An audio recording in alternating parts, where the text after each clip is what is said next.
All right, so it's the end of 2025, and you've got two completely different stories playing out. You've got the market story, and then you've got what the data is actually saying. In this explainer, we're going to dig into the Macro Butler's latest analysis and figure out what's really going on. Let's get into it. So, what's the big idea right now? Well, the market is popping the champagne, right? They think the war on inflation is over, mission accomplished. But if you scratch the surface and look at the real economy, there are some pretty worrying signals that suggest this party might be ending a lot sooner than people think. All right, first things first, we're going to look at that official story, the popular soft landing narrative, and see where the cracks are really starting to show. Okay, and this is where things get interesting. On one hand, you see the headline everyone loves. U.S. payrolls are going up. But then you look at the other chart, and consumer sentiment, it's in the gutter. I mean, we're talking near record lows. This isn't just a small gap, folks. This is a massive divergence between the official story and how people are actually feeling. And this is exactly why you have to look under the hood. Sure, the headline number looks okay, but unemployment is actually at a 4-year high. Long-term unemployment is creeping back up, and you've got a huge spike in people working part-time simply because they can't find a full-time job. This is what economists call late cycle strain. It's the kind of stuff you see right before things start to roll over. So let's follow the breadcrumbs. How is all this weakness showing up in how people actually spend their money? Because, the consumer is the engine of the entire U.S. economy. Now, when you first look at this retail sales chart, you might just shrug and say, looks kind of flat, no big deal. But there is a huge, huge catch here. These numbers don't account for inflation. And once you do, oh boy, that changes the entire story. The moment you adjust for inflation, the picture totally flips. Retail sales didn't stay flat, they actually went down. Now, I know negative 0.1% sounds tiny, but it's a really big deal. It means the economic engine is starting to sputter. We're not actually buying more, we're just paying more to get less. So the bottom line here is pretty clear, right? The average person is feeling the squeeze, and they're pulling back. That whole fairy tale about a perfect soft landing for the economy, it's just looking less and less like reality. Now, where does the Federal Reserve fit into all this? The market's treating their recent rate cuts like the best news ever.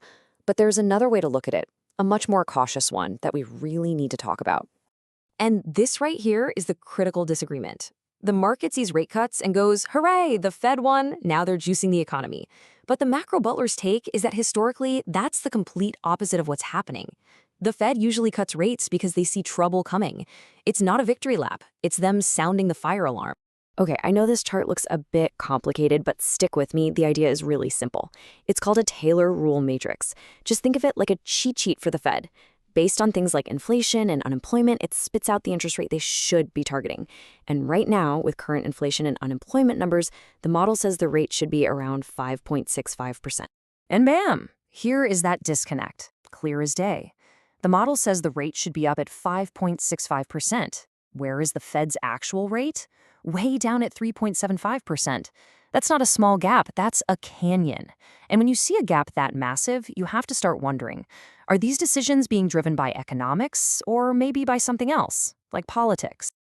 Okay, so you've got a weakening consumer, you have a Fed that seems to be off script. So what does that all mean for investors? Well, it means we're heading into a new phase, one that's all about chaos and volatility. If you felt like the markets have been on a wild roller coaster lately, well, this chart tells you why.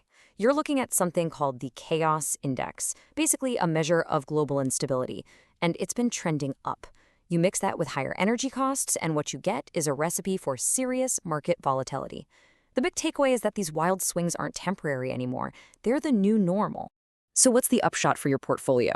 It means that the old set it and forget it strategy of just buying an index fund probably isn't going to cut it. When the road ahead is this foggy and uncertain, you can't just put your investments on cruise control. You've got to be actively steering. So that's the million-dollar question, isn't it? How in the world do you navigate this inflationary bust environment? Well, let's look at the data on what has actually worked to protect people's wealth. This chart is a real eye-opener. It shows the danger of trying to play it safe. If you just held cash or bonds since the end of 2019, your money has been melting away like an ice cube on a hot day once you account for inflation. On the flip side, quality stocks and physical gold have delivered real returns, protecting your purchasing power. So, the Macro Butler's playbook here is pretty straightforward. It's about owning things that can't just be printed out of thin air. Things like quality companies that can raise their prices, and physical assets like gold. And you want to avoid the things that get demolished by inflation, like long-term government bonds and holding too much cash.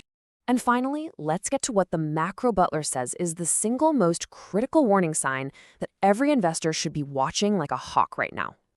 Seriously, if you remember just one thing from this whole explainer, make it this chart. This is the S&P 500, but priced in gold. And it just broke below a really important long-term trend line. Now, why does that matter? Because nearly every single time this has happened in the past, it's been a massive alarm bell for the stock market. And look, this isn't just some random theory. The track record is undeniable. This signal flashed right before the brutal stagflation of the 70s. It flashed right before the dot-com bubble burst. It even flashed right before the COVID crash. And guess what? That same warning light is blinking bright red right now. And so that brings us right back to the beginning. The market is acting like we're in an inflationary boom, but all the evidence we just walked through points to an inflationary bust. And the real question is your portfolio actually ready for that reality? Look, figuring all of this out on your own in such a complex environment is incredibly tough. If you want to dive deeper into this kind of analysis, you can find more from the Macro Butler over at his website, themacrobutler.com. And for direct inquiries, you can reach him at info@themacrobutler.com. Thanks so much for joining us for this explainer. Stay sharp out there.